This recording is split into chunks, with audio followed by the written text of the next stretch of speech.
Hello, hello. My name is Stephanie, and I am here to help you figure out modifications for phase 2 of 80-day obsession. I'm getting to it a little late for the test group, but hopefully it can help other people who are following after us. So today I'm actually going to be talking about just total body core. There are quite a few in here that could use modifications depending on the level of your diastasis. So the first one in the first series is the quadped arm knee crunch. So you need both your sliders. Got it.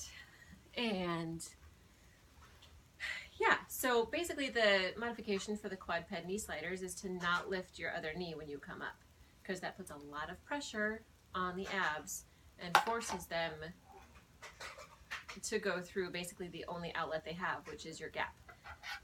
So if your gap is not closed and your core is not strong enough to keep it together, do not lift your opposite knee. So you're basically just doing a crunch in, right? Like this. You're not lifting this knee off the ground at all. But you keep your core tight and engaged so you can still feel that contraction as you pull your arm and your opposite knee in. The next one, the chest press to half Turkish getup, is a hard one in general, not just for DR. So with that one, the good thing about it is that you're using your arm to help you get up from the floor, which is a must for diastasis. Anytime you're laying on the floor or in your bed, you need to roll to the side a little bit and use your arms to push you up. So that is the good thing about this move. But still, if you have DR that you haven't been working to heal and your core is not strong enough, just don't come all the way up. So for the Turkish getup, you're lying on the floor. You've got one arm up in the air, opposite leg out to an angle, opposite arm to help you get up. For the DR modification, just come up halfway. So it's like a half Turkish getup, or maybe a quarter Turkish getup. So just enough to engage those muscles. If you feel strong enough, you can come all the way up, because again, you're using that arm to help you push yourself up. And then come back down.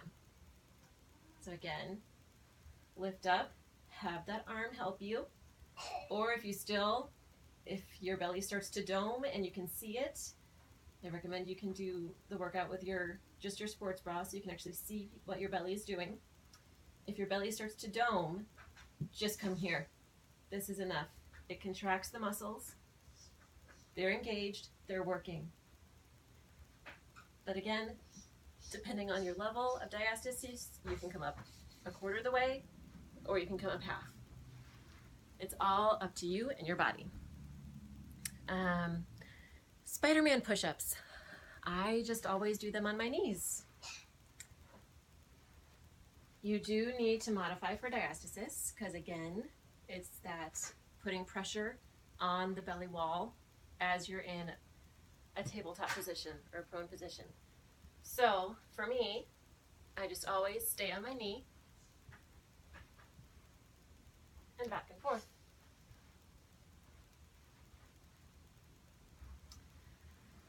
And any of these moves, you can use a belly binder or a waist binder, waist trainer, to help keep your abs together, just to help guide them. Gives you a little bit more added support as you go through the moves. And I have a massive tangle in my hair, just don't mind that. Frog sliders. These, almost any move that we do with the sliders where we have to be in that prone position, that plank, push-up, whatever, I always use the couch, or I have an ottoman over here.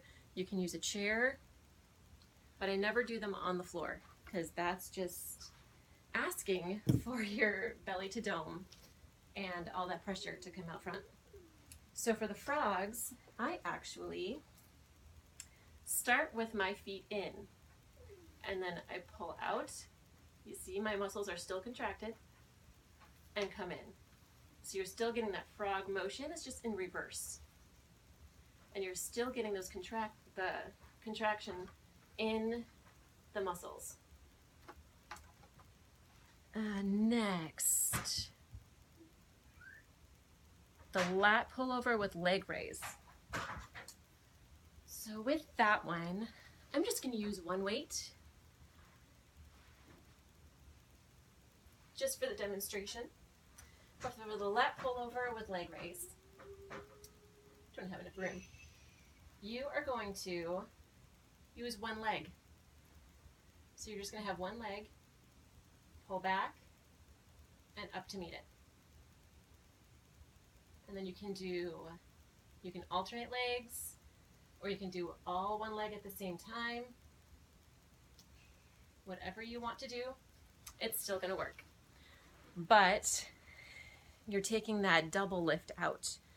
And it's when you lower both legs to the ground that your belly kind of loses control a little bit. And again, it will dome out if you are not strong enough to hold it together. So if you feel your belly doming, you feel your back lifting off the ground, switch to doing just one leg at a time. The weighted plank hip drop. These are hard, especially with diastasis. So for the weighted plank hip drop, either use a low weight or just don't use one at all. So you're in plank, you've got the weight here. There really isn't a modification other than either dropping weight or having no weight and just doing the dip. Again, make sure those muscles are engaged and contracted. And that's another great one to have a binder on so that you feel more pulled together as you're going through the move. Two more, the alternating skull crushers with bicycle legs. Those, much like the, what was that, the pullover with leg raise, you are just going to,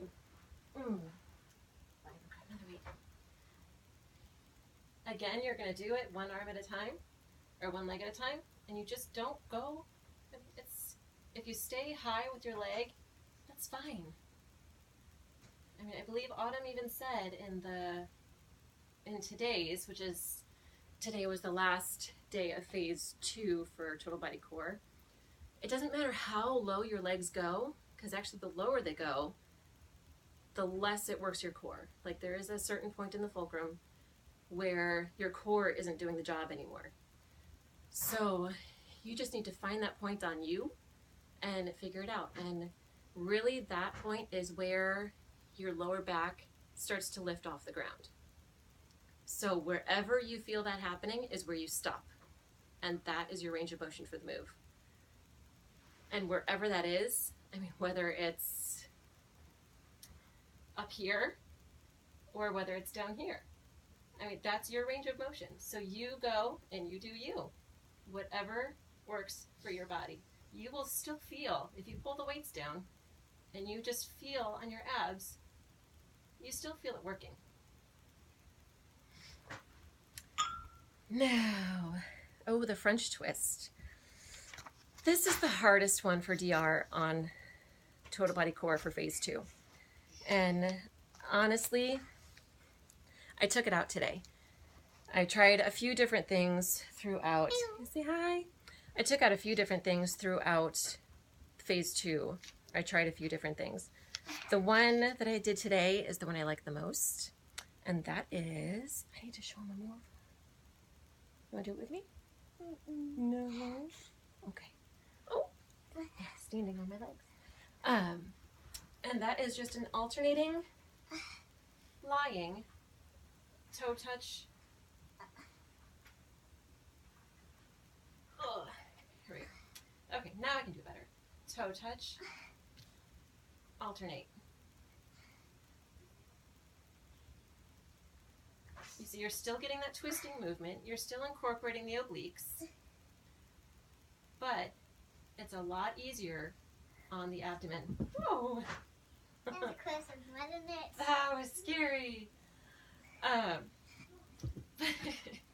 It's a lot easier on the abdomen. There's not as much pressure pushing out, and your lower back can stay on the floor. So you have a lot more control over it this way. So honestly, I'm just doing this. And again, you feel your belly while you're doing it, and you feel it work. So, those are, yeah, because even the camel surrenders, again, that's the bonus move. Even those, you should be able to do no problem with DR. You just, again, modify either with weights, go down in weights, even though the rest of your body can do it. You can only successfully do without injury what the weakest part of your body can do. And the more you work the weakest part of your body, the stronger it gets, and it will no longer be the weakest part of your body. So those are my modifications for Total Body Core Phase 2. Thanks so much, guys. Hope you are able to put some of those to use. See you next time.